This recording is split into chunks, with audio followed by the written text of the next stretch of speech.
नमस्कार। आपको थोड़ा इंतज़ार कराया उसके लिए माफ़ी चाहती हूँ।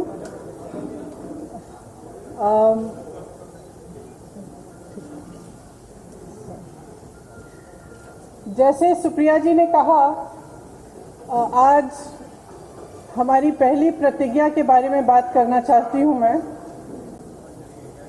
हमने तय किया है कि आने वाले विधानसभा चुनाव में उत्तर प्रदेश में कांग्रेस पार्टी 40% टिकट महिलाओं को देगी।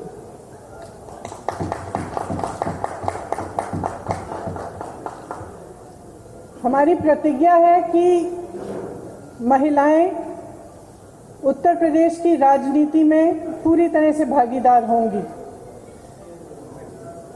ये फैसला हमने किस लिए किया? जब मैं 2019 के चुनाव में उत्तर प्रदेश प्रचार के लिए आई थी तो इलाहाबाद यूनिवर्सिटी की कुछ लड़कियां मेरे से मिली और उन्होंने मुझे बताया कि किस तरह से यूनिवर्सिटी के नियम कानून, हॉस्टल के नियम कानून उनके लिए अलग थे और पुरुषों के लिए अलग। ये निर्णय उनके लिए लिया है। ये निर्णय मैंने उस महिला के लिए लिया है जिसने गंगा यात्रा के दौरान मेरी नाव को वापस तट पर बुला के कहा कि मेरे गांव में पाठशाला नहीं है, मैं अपने बच्चों को पढ़ाना चाहती हूँ। ये निर्णय उस लड़की, प्रयागराज की एक लड़की पारो के लिए लिया गया है जिसने मेरा हाथ पकड़ के मुझे कहा कि दीदी बड़ी होकर मैं नेता बनना चाहती हूँ। ये निर्णय उसके लिए है। ये निर्णय चंदौली में जो शहीद एयरफोर्स के पायलट हैं उनकी बहन वैष्णवी के लिए है, जिसने मुझे कहा कि उनके भाई शहीद हो गए हैं लेकिन वो पायलट बनना चाहती है। ये निर्णय उन्नाव की उस लड़की के लिए है जिसको जलाया गया, मारा गया, उसकी भाभी के लिए है जो आज भी संघर्ष कर रही है उसका, और उसकी 9 साल की भाभी की बेटी के लिए है जिसको स्कूल में धमकाया गया था। ये निर्णय हाथरस की उस माँ के लिए है जिसने मुझे गले लगाकर कहा कि उसको न्याय चाहिए, उसको न्याय नहीं मिल रहा है। ये निर्णय रमेश कश्यप की बेटी के लिए है, उसका नाम भी वैष्णवी है, जो बड़ी होकर डॉक्टर बनना चाहती है। लखीमपुर में एक लड़की मेरे से मिली, मैंने उससे पूछा क्या बनना चाहती हो बड़ी होकर? उसने कहा प्रधानमंत्री बनना चाहती हूँ। उसके लिए है ये निर्णय। ये निर्णय लखनऊ की एक बस्ती में लक्ष्मी वाल्मीकि के लिए है जो ITI पढ़ी है, BA की है, उसने कंप्यूटर कोर्स किया है, आज तक उसे नौकरी नहीं मिली है। ये निर्णय उसके लिए है। ये निर्णय सोनभद्र में उस महिला के लिए है जिसका नाम किस्मत है, जिसने अपने लोगों के लिए आवाज उठाई, संघर्ष किया और न्याय मांगा। ये निर्णय उत्तर प्रदेश की हर एक महिला के लिए है जो बदलाव चाहती है, जो न्याय चाहती है, जो एकता चाहती है, जो चाहती है कि आगे बढ़े उसका प्रदेश। मैं आप सबसे कहना चाहती हूँ, आप समाज सेविका हैं, आप अध्यापक हैं, आप एक नौजवान महिला हैं जो आप अपना भविष्य बनाना चाहती हैं, आप प्रेस में हैं। अगर आप बदलाव चाहती हैं तो इंतज़ार मत करिए। आपकी सुरक्षा कोई नहीं करने वाला। सब बातें करते हैं, सुरक्षा करने का जब समय आता है तो सुरक्षा उनकी होती है जो आपको कुचलते हैं। आज सत्ता का नाम ये है कि आप खुलेआम पूरे पब्लिक के सामने लोगों को कुचल सकते हैं। ये सत्ता बन गई है, ये गलत है। घृणा का बोलबाला है, नफरत का बोलबाला है, गलत है। इसको महिलाएं बदल सकती हैं। महिलाएं इसलिए बदल सकती हैं क्योंकि करुणा भाव, सेवा भाव और दृढ़ता, शक्ति सबसे ज्यादा महिलाओं में है। मैं आपसे कहना चाहती हूँ, राजनीति में आओ, मुझसे कंधा से कंधा मिलाओ। मैं जानती हूँ कि आपके संघर्ष क्या है। मेरी प्रेस की सहेलियां यहाँ हैं, मैं जानती हूँ, मैं आपको देखती हूँ सुबह से शाम तक आप कैसे दौड़ती हैं, किन परिस्थितियों में। जब सीतापुर में बीच रात में अंधेरा था, मुझे घेर लिया पुलिसकर्मी ने, महिला पुलिसकर्मी थी, मुझे घेरा, मुझसे लड़ी, मैं भी भिड़ गई उनसे। उसके बाद मुझे उन्होंने जीप में बिठाया और अंधेरी रात में सिर्फ मैं, वो दोनों और 2 कांस्टेबल मुझे सीतापुर के पीएससी कंपाउंड में ले गए। एक का नाम मधु था, एक का नाम पूजा। ये निर्णय उनके लिए भी है, क्योंकि मैं समझी कि 4 बजे सुबह तक ड्यूटी पे थी। उनकी एक अफसर जिनकी पोस्टिंग सीतापुर में थी, लेकिन जिनकी बूढ़ी माँ अकेली नोएडा में रहती है। कितना संघर्ष करना होता है महिलाओं को। कौन करेगा ये संघर्ष आपके साथ अगर आप एकजुट नहीं होंगी? अगर देश को जातिवाद और धर्म की राजनीति में से निकालकर विकास की राजनीति की ओर ले जाना है, अगर देश को समता की राजनीति की ओर ले जाना है, भागीदारी की राजनीति की ओर ले जाना है, तो महिलाओं को आगे बढ़ना पड़ेगा। आपको खुद ये काम करना पड़ेगा। आगे बढ़िए। मैं आग्रह करती हूँ आपसे, हमने आवेदन पत्र मांगे हुए हैं हर विधानसभा के लिए। ये अगले महीने की 15 तारीख तक खुला रहेगा। खास तौर से मेरी बहनों के लिए, जो लड़ना चाहता है आओ मेरे पास आओ, आपको मौका मिलेगा। हम इस देश की राजनीति, इस प्रदेश की राजनीति बदलेंगे। कर लेने दीजिए, कुछ सवाल लेते हैं। मैं पहले प्रिंट इलेक्ट्रॉनिक मीडिया से शुरुआत करूंगी, आपके पास मैं जरूर आऊंगी। प्रांशु जी, आपका सवाल।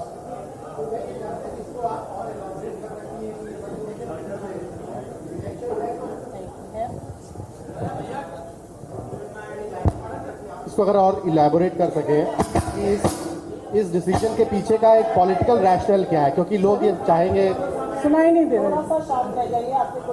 मैं ये पूछ रहा था कि इसको आप थोड़ा सा अगर और इलैबोरेट कर सके कि इसके पीछे का रैशनल क्या है, क्योंकि लोग ये कहेंगे कि चुनाव का सीजन है और आप इतना बड़ा एक गैम्बिट ले रही हैं कि आप कह रही हैं 40% टिकट, जो कि लगभग 100 टिकट से ज्यादा होगा, आप महिलाओं को। मेरी बस चलती तो 50 करती। तो इसके पीछे का रैशनल क्या है? और दूसरा, क्या आपको लगता है कि ये जो प्रोसेस है अभी टिकट देने का, और उसके बाद आपकी पार्टी के अंदर जो ओवरऑल एक नेशनल लेवल पे यूपी के बियॉन्ड भी महिलाओं का जो रिप्रेजेंटेशन है, क्या उसको बढ़ाने के पीछे का थॉट प्रोसेस ओरिजिनेट यहाँ पे बढ़ेगा तो नेशनली भी बढ़ेगा।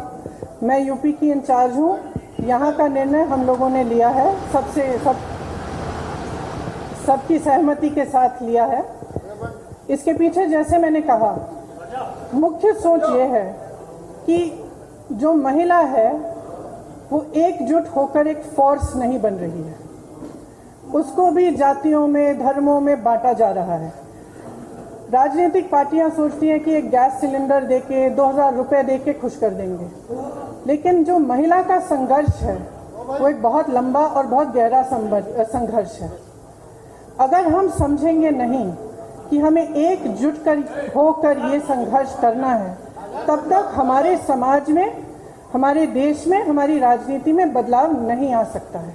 तो सोच ये है कि हमें जाति से ऊपर उठकर, धर्म से ऊपर उठकर, जो प्रदेश हैं, देश हैं, एक तरह से हम महिला हैं, वो सबसे बड़ी चीज़ है हमारे लिए। हम एक दूसरे के संघर्ष समझें।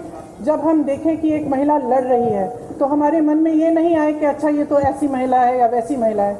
हमारे मन में ये आए कि ये महिला है, मेरी बहन है, मुझे इसके साथ खड़ा होना चाहिए, मुझे इसके साथ लड़ना चाहिए। ये भावना है इसके पीछे।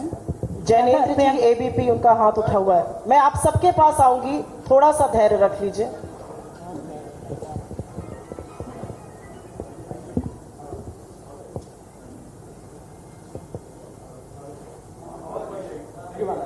मैम, सवाल ये है कि 40% क्यों? मतलब 33% रिजर्वेशन की चर्चा होती है, आधी आबादी है तो 50% हो सकता था, 40 क्यों?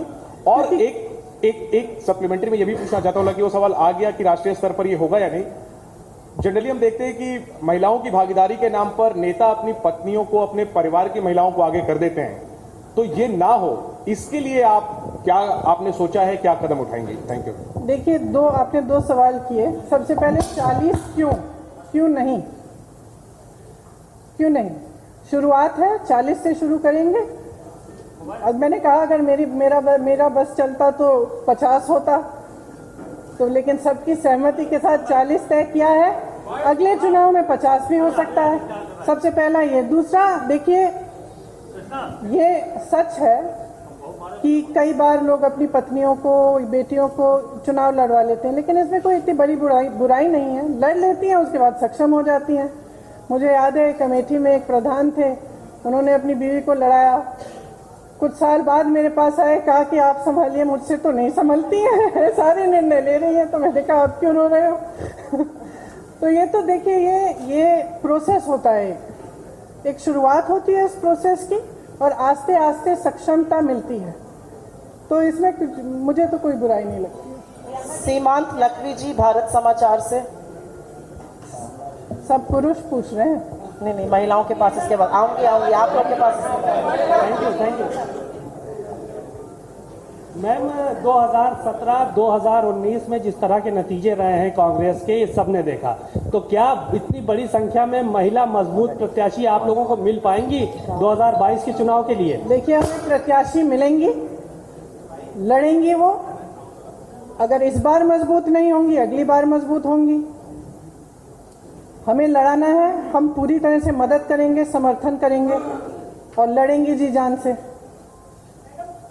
एएनआई से कामना जी, अब मुझे लगता है कुछ महिलाओं को चांस जरूर देना चाहिए। एएनआई से कामना जी।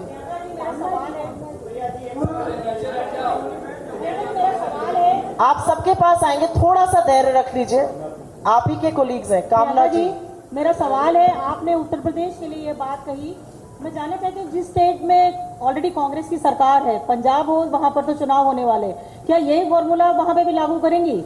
देखिए, मैं उत्तर प्रदेश की इंचार्ज हूँ यहाँ का। जैसे मैंने कहा, हमने निर्णय लिया है।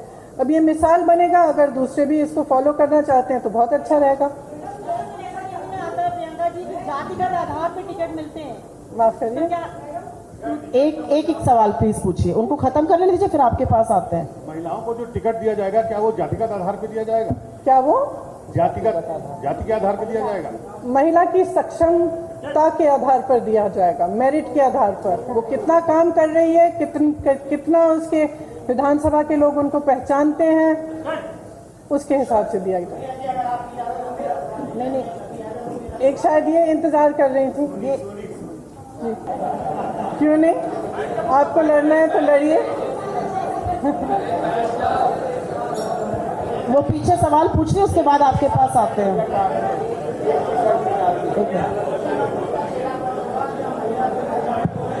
वो आगे जाके देखेंगे। क्यों? मैं जब बताऊंगी, जब बताना चाहती हूँ। 1 मिनट रुक जाइए सर। हाँ, आप पूछिए मैडम।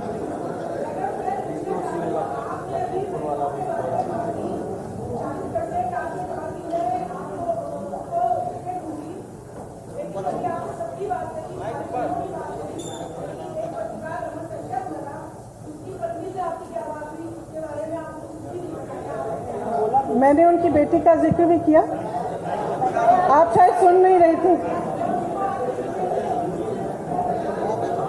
सॉरी, और वो लड़ना चाहेंगे तो जरूर। 1 मिनट रुक जाइए, उन्होंने जिक्र किया, शायद आपने सुना नहीं, उन्होंने उनकी बेटी के बारे में क्या बातचीत हुई उसका पूरा जिक्र किया। सिद्धार्थ कलहंस जी, बिजनेस स्टैंडर्ड से,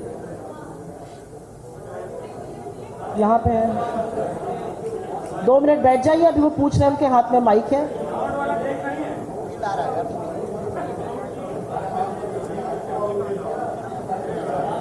प्लीज आप लोग थोड़ा शांत रहिए, आपके कोलीग एक सवाल पूछ रहे हैं, आप लोगों से अनुरोध है, थोड़ा सा धैर्य और शांति रखिए। अभी रुक जाइए, वो सवाल पूछ रहे हैं। मैं अपने विरोधियों को कहना चाहूंगी कि थोड़ी अपनी क्रिएटिविटी बढ़ा लें, क्योंकि मैं जो भी करती हूँ वो या तो उसको टूरिज्म बोलते हैं या पब्लिसिटी स्टंट बोलते हैं। अब कुछ नया ढूंढें। अब 2 साल हो गए हैं, बस वही दोहराते जा रहे हैं। थोड़े से क्रिएटिव हो जाएं, कोई और आलोचना ढूंढे मेरे लिए। हम लोग सवाल सिर्फ इसी मुद्दे पर लेंगे, ये एक ऐतिहासिक मुद्दा है। अगर आपका सवाल इस पर हो तो जरूर पूछिए। हाँ,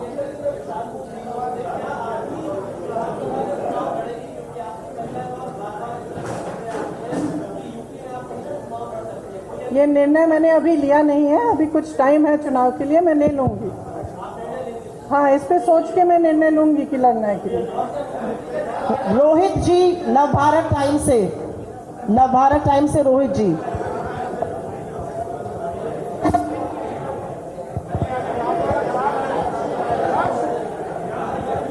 माइक दीजिए इधर, ये आप इस माइक पर पूछिए सवाल। आपके पास आ रहा है, अगला आपके पास।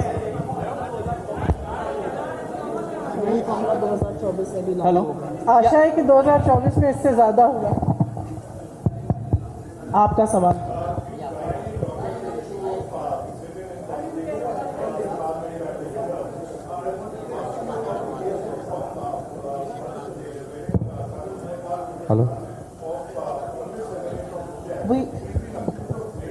we are restricting. I'm sorry, but we are restricting questions only to this issue. No, this is a historic issue. I will not let any other questions be asked. Please respect my prerogative. This is a Shall we historic do issue. one thing? Shall we have a separate interview and I'll answer your questions? We cannot have you. Next question, please. मैं समर्थ हूँ आज तक से। मेरा सवाल है कि अखिलेश यादव लगातार कह रहे हैं कि वो मुख्य विपक्ष हैं। कांग्रेस पार्टी और प्रियंका गांधी, आपका इसको लेकर क्या कहना है? आप इस मुद्दे पर अगर आपका सवाल हो तो जरूर हाथ उठाइए।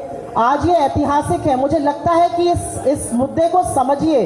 आज तक आजाद हिंदुस्तान में 40% टिकट किसी भी पार्टी ने कहीं पर भी महिलाओं को नहीं दिया है। इसकी थोड़ी सी ऐतिहासिकता को समझिए। प्रिंट से प्रशांत जी सवाल पूछना चाहते हैं, उनके पास माइक दीजिए।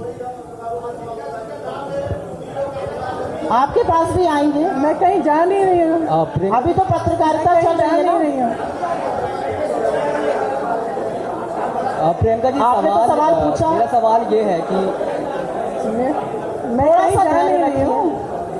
मैं यहीं हूँ, आप पूछ लीजिए उसके बाद। प्रियंका जी, सवाल ये है कि कांग्रेस में कैंडिडेट्स का सिलेक्शन और कैंडिडेट्स की एप्लीकेशन पिछले 2 महीने से लिए जा रहे हैं, लगभग 1.5-2 महीना हो गया।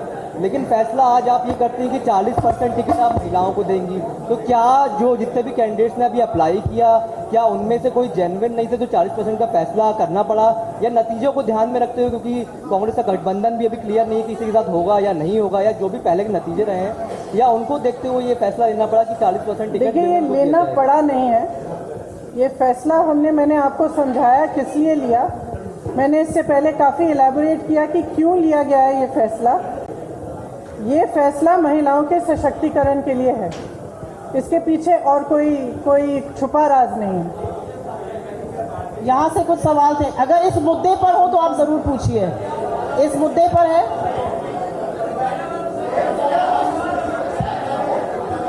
इनको माइक दीजिए। एक करके पूछिए। ये हेलो, एक सवाल मेरा ये है कि कांग्रेस की रणनीति क्या है? किस रणनीति? ये माइक दीजिएगा, इनको आवाज नहीं आ रही है।